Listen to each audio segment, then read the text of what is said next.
Each history lab is based upon an overarching question that students address throughout the instructional experience.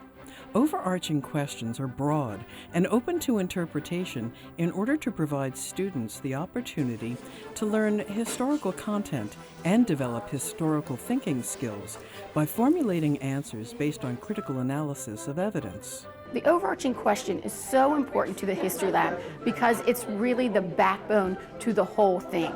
Every piece that we look at answers a piece of the overarching question. So we're going to be looking over the next 4 classes at how did the challenges and opportunities of the early to mid 1800s reshape American society. What is the key verb there? Taylor, reshape, exactly. Can you see how America was physically, or Baltimore was physically reshaped in those 19 years? That's what we're trying to figure out. The reason that the overarching question is so important is because it's really the backbone of the whole lab.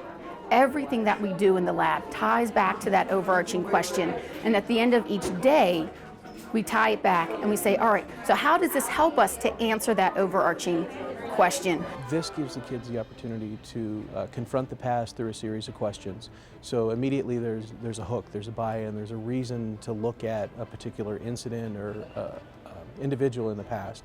And then they have to use the evidence, the pieces that are left over that we look at to make decisions about the past. And then they have to defend it. And so instead of passively receiving and then retaining that information for some point in time in the future when they talk about it, the information, the discussion all take place right there in that context.